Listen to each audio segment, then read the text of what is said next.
여호와여, 나의 대적이 어찌 그리 많은지요. 일어나 나를 치는 자가 많으니이다. 많은 사람이 나를 대적하여 말하기를 그는 하나님께 구원을 받지 못한다 하나이다. 셀라. 고맙고 감사하신 아버지, 오늘도 복된 날을 허락하시고 주님의 은혜 앞에 엎드려 싸우니 주께서 우리를 위해서 준비하신 주님의 충만한 은혜들로 공급시켜 주시고 날마다 이기며 승리하는 복된 그리스도인들이 되게 하여 주옵소서. 주 예수 그리스도의 이름으로 기도 올리옵나이다. 아멘. 찬송 38장 찬양드립니다.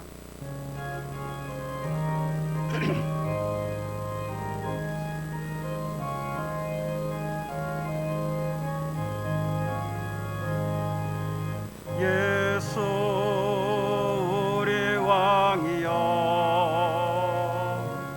이곳에 오셔서 우리가 왕께 드리는 영광을 받아 주소서. 우리는 주님의 백성, 주님은 우리 왕이라. 왕이신 예수님 오셔서 자정하사 다스리소서. 예수 우리 주시여, 이곳에 오셔서 우리가 주께 드리는 찬양을 받아 주소서. 우리는 주님의 종들, 주님은 우리 주시라. 주 대신 예수님 오셔서 이 찬양을 받아 주소서.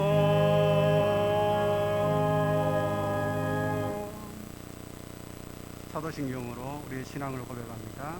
전능하사 천지를 만드신 하나님 아버지를 내가 믿사오며 그 외아들 우리 주 예수 그리스도를 믿사오니 이는 성령으로 잉태하사 동정녀 마리아에게 낳으시고 본디오 빌라도에게 고난을 받으사 십자가에 못 박혀 죽으시고 장사한 지 사흘 만에 죽은 자 가운데서 다시 살아나시며 하늘에 오르사 전능하신 하나님 우편에 앉아 계시다가 저리로서 산 자와 죽은 자를 심판하러 오시리라. 성령을 믿사오며 거룩한 공예와 성도가 서로 교통하는 것과 죄를 사하여 주시는 것과 몸이 다시 사는 것과 영원히 사는 것을 믿사옵나이다. 아멘. 고맙고 감사하신 아버지, 오늘도 복되고 좋은 날을 우리에게 허락하사 주의 사랑하는 대신의 공동체가 하나님 앞에 예배를 드립니다. 우리의 몸과 마음과 시간과 그리고 우리의 생각을 다하여서 주님을 경배하고자 하오니 주께서 험난한 세상 가운데서 늘 이기게 하시고 우리를 이끌어 주시고 또한 지혜를 주사 세상을 이기게 하시며 무엇보다 우리의 대신의 가족들의 공동체가 건강하게 하시며 주님을 배우는 그 일에 열심일 수 있게 하시며 특별히 비대면 수업으로 인하여서 많은 어려움이 있을 터인데 주의 사랑하는 교수들을 지켜주시고 주의 사랑하는 학생들을 지켜주셔서 함께 한마음 한뜻으로 하나님을 알아가는 그 일에 열심일 수 있도록 도우시고 부족하고 연약한 부분들을 서로 배려하며 양보하며 주의 뜻을 이루어가는 복된 공동체가 되게 하옵소서. 이 시간도 주의 말씀 앞에 부복하오니 주께서 말씀하신 대로 순종하며 살아갈 수 있는 새로운 믿음의 결단이 있게 하옵소서. 주 예수 그리스도의 이름으로 기도 올리옵나이다. 아멘.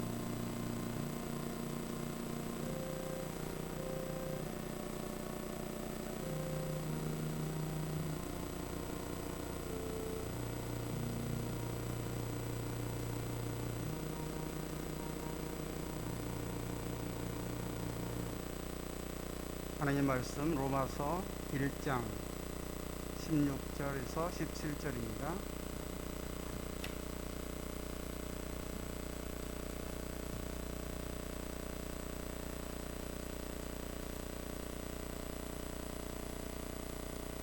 봉독해 올리겠습니다. 하나님 말씀 로마서 1장 16절에서 17절 말씀. 내가 복음을 부끄러워하지 아니하노니 이 복음은 모든 믿는 자에게 구원을 주시는 하나님의 능력이 됨이라. 먼저는 유대인에게요 그리고 헬라인에게로다. 복음에는 하나님의 의가 나타나서 믿음으로 믿음에 이르게 하나니 기록된 바 오직 의인은 믿음으로 말미암아 살리라 함과 같으니라. 아멘. 바울은 다음과 같이 선언합니다. 나는 복음을 부끄러워하지 않는다. 왜냐하면 이 복음은 모든 믿는 자에게 구원을 주시는 하나님의 능력이 되기 때문이다. 첫째는 유대인에게요 또한 헬라인에게 그렇다. 왜 그런가 하면 그것은 이 복음 속에 하나님의 의가 나타나 있기 때문이다. 그것은 믿음으로만 의롭다함을 얻도록 제시된 믿음의 원리에 기초한 의의 방법이다. 선지자들은 이미 선언한 바 있다. 의인은 믿음으로 말미암아 살리라고 말한 그것이 바로 이 하나님의 의를 두고 한 말이다. 복음이 하나님의 의를 나타내 준다고 하는 의미를 바로 이해하기 위해서는 구약에 나타난 의의 개념을 알아야 되고 구약의 의의 개념이 바울 사상의 뼈대를 형성하고 있다는 사실도 우리는 알아야 합니다. W.R. 스미스는 다음과 같이 말합니다. 히브리사에서 시비의 개념은 법정적인 것이다. 히브리인들은 옳다 그르다 하는 것이 항상 재판관 앞에서 결정되어야 하는 것처럼 생각했다. 히브리인들에게 있어서 의란 도덕적인 성질의 것이라기보다는 법적인 상태이다. 의란 말은 단순히 옳은 상태에 있다를 의미하고 악이라고 하는 말은 그릇된 상태에 있다고 하는 말을 의미한다. 출애굽기에 보면 바로는 다음과 같이 말합니다. 내가 이번에는 죄를 지었다. 여호와는 옳은 상태에 있고 나와 내 백성은 그런 상태에 있다. 여호와는 항상 옳은 상태에 있습니다. 왜냐하면 그는 주권자이실 뿐만이 아니라 모순이 없으시고 그분은 의의 근원이시고 거룩하신 분이시기 때문입니다. 여호와의 일괄성 있는 의지가 바로 이스라엘의 율법으로 드러난 것입니다. 하나님 자신은 의로우신 분이십니다. 그러므로 하나님과의 관계와 그의 율법과의 관계에 있어서 옳은 상태에 있는 자들도 의롭습니다. 따라서 복음 속에 하나님의 의가 나타났다고 할 때 이 말은 이중적인 의미를 갖게 됩니다. 첫째는 복음은 죄인들이라 할지라도 하나님과 옳은 상태에 놓일 수 있는 방법을 가르쳐 줍니다. 두 번째, 죄인들을 의롭다 선언하시는 행위 속에서 하나님 자신의 의가 어떻게 변화되고 있는가를 보여주고 있기 때문입니다. 오늘 성경은 이 첫 번째 내용에 대해서 충분히 설명하고 있습니다. 하나님께서 죄인들을 의롭다고 인정해 주는 것이 바로 믿음이라는 것입니다. 이 사실을 증명하기 위해서 사도 바울은 구약 성경의 권위를 인용하고 있습니다. 의인은 그 믿음으로 말미암아 살리라. 하박국 2장 4절은 로마서의 온전이라고 할 수 있으며 바울은 로마서를 통하여서 선지자 하박국의 말을 광범위하게 해설하고 있다고 보아야 할 것입니다. 내가 복음을 부끄러워하지 않는다. 이 복음은 모든 믿는 자에게 구원을 주시는 하나님의 능력이 되기 때문이다. 첫째는 유대인에게요 또한 헬라인에게로다. 나는 이 복음을 부끄러워하지 않는다. 이 말은 완서법으로서 아주 좋다는 말을 나쁘지 않다라고 하는 말로 표현하는 방식입니다. 즉 사도 바울은 이렇게 말하고 있는 것입니다. 나는 이 복음을 자랑스럽게 생각한다. 사랑하는 우리 대신의 가족 여러분, 동역자 된 학생 여러분, 여러분들의 자랑은 무엇입니까? 사도 바울은 복음을 가장 자랑스럽게 생각한다고 했는데 저와 여러분은 무엇을 가장 자랑스럽게 생각하고 있는가 그 말입니다. 요즘 뜨고 있는 값비싼 부동산이 자랑거리입니까? 아니면 공무원이나 공기업, 대기업에 높은 연봉을 받고 취업한 자녀입니까? 비록 중소기업에 다니고 혹은 취준생일지라도 하나님을 잘 믿는 믿음의 자녀를 자랑해야 되는 것이 우리의 자랑이 아니어야 될런지요. 인간은 어디에 삶의 목표를 두고 있는가에 따라서 입에서 나오는 언어가 다르게 표현됩니다. 즉, 그 사람의 언어를 통해서 그의 가치관을 알 수 있다는 뜻입니다. 나는 이 복음을 부끄러워하지 않는다. 바울의 이 말을 통해 바울이 복음 선포를 얼마나 큰 명예로 여기고 있는가를 엿볼 수가 있습니다. 이 복음은 죄인이 의인으로, 사단의 자녀에서 하나님의 자녀로, 그리고 지옥 백성에서 천국 백성으로 갈 수 있는 선택의 갈림길에 있기 때문입니다. 여기서 말하는 하나님의 능력도 하나님의 전능에 관한 언급이 아니라 죄인의 삶을 구체적으로 변화시키고 구원에 이르도록 역사하시는 하나님의 놀라운 사랑과 은혜를 가리키는 표현으로 보아야 할 것입니다. 바울의 편지에 나타난 구원의 의미는 부정에서 긍정의 상태로 변해갑니다. 범죄에서 의로움으로, 타락에서 거룩함으로, 종의 멍에에서 자유함으로, 형벌에서 축복으로. 그러므로 구원받는다고 하는 것은 죄악의 상태에서 해방되는 것뿐만이 아니라 최상의 상태를 소유하는 것을 의미합니다. 그리고 그것은 과거, 현재, 미래에 걸쳐서 계속 진행되며 그 속에는 칭의와 성화, 영화의 모든 단계가 다 포함됩니다. 하나님의 구원은 국가와 민족과 종족을 타파하며 남녀노소를 가리는 성별이나 연령, 그리고 사회 계급이나 소유의 유무, 교육이나 문화 수준에 관계없이 모든 믿는 자들에게 동등하게 적용됩니다. 또한 어떠한 역사적 우선권이나 우월성도 인정받지 않습니다. 믿음이란 예수 그리스도의 강림과 대속, 재림을 믿는 것이며 자신의 제사함과 하나님 자녀로서의 확신을 갖는 것입니다. 따라서 복음은 모든 믿는 자들의 기쁨이요 소망인 동시에 비그리스도인들을 향한 하나님 아버지의 자비의 표시입니다. 그러므로 우리는 이 복음을 언제 어디서나 자랑스럽게 증거할 수 있어야 하며 이 복음을 부끄러워하는 자는 참된 그리스도인이라 말할 수가 없을 것입니다. 하물며 그리스도의 종으로 부름을 받아서 선지동산에서 공부하는 우리의 학생들은 신대원을 졸업함과 동시에 복음의 도사들이 되어 있어야만 할 것입니다. 전도지 나누어 주는 것이 전도가 아닙니다. 예수 그리스도를 나누어 주는 것이 진정한 복음입니다. 우리 학교는 전도자를 양성하는 사관학교 혹은 훈련소이지 교회 사모원을 양성하는 학원이 아닙니다. 왜 선지동산이라 합니까? 왜 신학교를 선지동산이라 부르고 있습니까? 왜 왕의 동산이나 왜 제사장의 동산이 아니라 왜 선지동산이라 부르고 있을까요? 우리는 온실 속의 화초가 아닌 밟아도 죽지 않는 야생의 질경이 같은 끈질긴 생명력을 소유해야 합니다. 가볍고 작은 씨앗이지만 작은 바람에 날려보낼 수 있는 민들레 같은 복음 전도자를 양성하는 교육기관이 되어야 한다는 뜻입니다. 타인의 터 위에 자신의 성을 쌓는 것이 아니라 성령님의 능력으로 교회를 개척하는 진정한 전도자들을 만들어내는 것이 우리 학교여야 한다는 뜻입니다. 대신을 졸업했다고 하면 최소한 그 정도의 실력을 갖추고 세상으로 파송되어 나가야 하지 않겠습니까? 복음은 이론이 아니라 실전입니다. 오늘 넘어지면 우리는 또다시 즉시 일어날 수 있는 힘을 얻어야 하는 것입니다. 왜냐하면 복음에는 하나님의 의가 나타나서 믿음으로 믿음에 이르게 하나니 기록된 바 오직 의는 믿음으로 말미암아 살리라 하셨기 때문입니다. 복음에는 하나님의 의가 나타났습니다. 이처럼 서론에서 말씀드린 것처럼 하나님의 의는 이중적인 의미로 하나는 하나님 자신의 의고 다른 하나는 하나님께서 믿음을 근거로 죄인들을 의롭다고 인정해 주시는 의인 것입니다. 이러한 사상은 구약의 문헌들에서도 잘 나타나고 있습니다. 복음의 주제는 의인은 믿음으로 말미암아 살리라입니다. 사도 바울의 이러한 사상은 독창적인 것이 아니라 구약 성경을 배경으로 하고 있을 뿐입니다. 또한 그는 갈라디아 3장에서도 동일하게 이 말씀을 인용하고 있습니다. 이것은 사람이 하나님 앞에 의롭다함을 받은 것은 율법에 있는 것이 아니라는 사실을 증명하기 위한 것으로 히브리서 10장 38절에도 똑같은 문맥으로 인용되고 있습니다.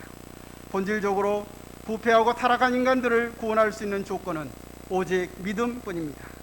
믿음은 꾸준성, 충실성을 의미한다고 70인경에는 그렇게 기록되어 있습니다. 바울이 여기서 의도하고 있는 것은 견고한 신앙이며 하박국이 하나님께 부르짖다가 받은 응답은 악의 무한정한 승리가 아니라 의의 궁극적인 승리였습니다. 이 사실을 하박국 선지는 다음과 같이 표현하고 있습니다. 대저 물이 바다를 덮음같이 여호와의 영광을 인정하는 것이 세상에 가득하리라. 이러한 환상은 오랜 시간을 필요로 하지만 결국은 실현될 약속이기 때문에 의인들은 하나님의 이 약속을 믿고 하나님께 충성된 삶을 살아야 하는 것입니다. 왜냐하면 이 모든 것은 하나님의 은혜로 주어지는 선물이기 때문입니다. 너희가 그 은혜를 인하여 믿음으로 말미암아 구원을 얻었나니 이것이 너희에게서 난 것이 아니요 하나님의 선물이라. 행위에서 난 것이 아니니 이는 누구든지 자랑치 못하게 하려 함이니라. 탈무드에 보면 의인은 자기의 믿음으로 말미암아 살리라는 말이 아모스와 나란히 인용되어 있습니다. 너희들은 나를 찾으라 그리하면 살리라 라고 하는 말을 모든 율법의 한 문장으로 요약하는 본보기가 있습니다. 나흐만 벤 이삭이라는 랍비가 물었습니다. 찾으라는 것은 율법 전체를 찾으라는 것을 의미합니까? 그러자 심나이라는 랍비가 이렇게 대답합니다. 하박국이 그것을 한 문장으로 요약하여 의인은 믿음으로 말미암아 살리라 하였습니다 라고. 바울이 하박국의 말을 인용하면서 복음의 핵심 진리를 찾은 것입니다. 믿음으로 의롭다고 인정을 받는 자 그는 살 것이다. 바울에게 있어서 생명은 구원과 사실상 동의어입니다. 바울이 빌립보 3장 5절에서 자신을 가리켜 히브리인 중에 히브리인이라고 강조했던 것도 아람어를 사용하는 부모들에게서 출생하는 자식이라는 뜻일 것입니다. 바울은 자신의 모국어인 아람어를 사용해서 생명과 구원을 표현할 때 하예라고 하는 단어를 사용했을 것이며, 믿음으로 의롭다함을 받은 사람이 살 것이다 라고 하는 말은 구원을 얻을 것이다 와 같은 말이 되는 것입니다. 그러므로 바울에게 있어서 구원과 동일한 의미를 갖는 생명은 하나님의 의롭다 하심의 인정인 칭의에서부터 출발하지만 그 이상을 넘어 성화를 포함하고 그리고 최후의 단계인 영화로 완성됩니다. 여기에 하나님의 견인 교리가 첨가되지만 이 모든 것은 하나님의 선물이라는 사실을 다시 한번 상기해야 할 것입니다. 그리고 믿음을 통한 구원의 길을 우리 앞에 제시하신 하나님의 사랑 앞에 겸손히 무릎 꿇어 감사와 찬양의 영광을 돌려야 할 것입니다. 사랑하는 대신의 가족 여러분, 동역자된 학생 여러분, 그리고 시청자 여러분, 그리스도의 복음을 자랑합시다. 1세기가 아닌 21세기의 복음은 너무도 많이 오염되어 있습니다. 인간의 지식과 학문, 사상들이 그리스도의 복음을 심각하게 오염시켰습니다. 동성애, 모더니즘, 페미니즘, 인본주의, 알미니안, 페라기안, 마르크스주의, 로마주의, 종교 대통합을 이루려는 WCC와 WEA 등 세상 풍조가 아무리 바뀐다 할지라도 그래도 저와 여러분, 우리의 대신의 모든 가족들은 저와 여러분을 위해서, 우리의 삶을 위해서, 우리의 죄를 위해서 십자가에 피 흘려 죽으시고 살아나신 구원의 오직 한 길, 하나님의 의이신 예수 그리스도의 복음만을 믿고 그 복음을 자랑스럽게 생각하는 가족들이 되시기를 주님의 이름으로 축복합니다. 아멘. 고마우신 하나님, 하나님의 의가 우리의 삶 속에 어떻게 드러나는지, 우리가 그 의를 통해서 세상에서 어떻게 소금이 되고 빛이 되어야 하는지 말씀을 통하여서 다시 한번 깨닫습니다. 주의 은혜로 충만케 하시고 주의 사랑으로 돌봐주시고 이끌어 주시기를 간절히 원합니다. 주 예수 그리스도의 이름으로 기도 올리옵나이다. 아멘.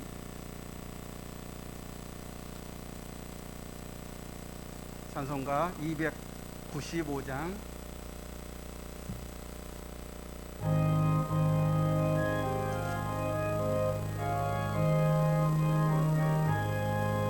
큰 죄에 빠진 나를 주 예수 건지사 그 넓은 품에 다시 품으신 은혜는 저 바다보다 깊고 저 하늘보다 높다. 그 사랑 영원토록 나 찬송하리라.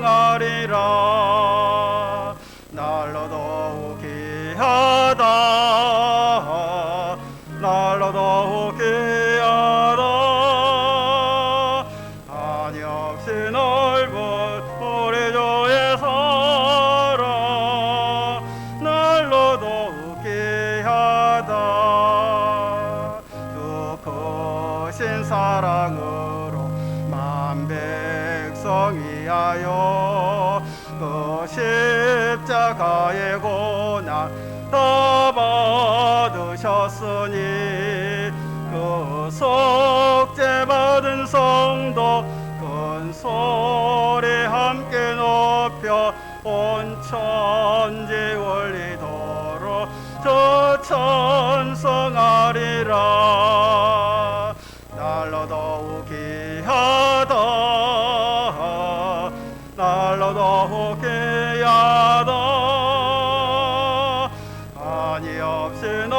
본 우리 주의 사랑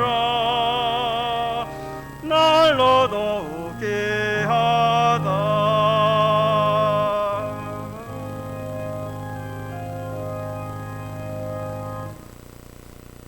지금은 우리 구주 예수 그리스도의 은혜와 하나님 아버지의 사랑과 성령의 교통하심이 오늘 예배하는 우리 대신의 공동체 위에 헐벗고 무너지고 썩어져가는 한국 교회 위에 이 나라 이 백성 속에 지금부터 영원토록 함께 계실지어다.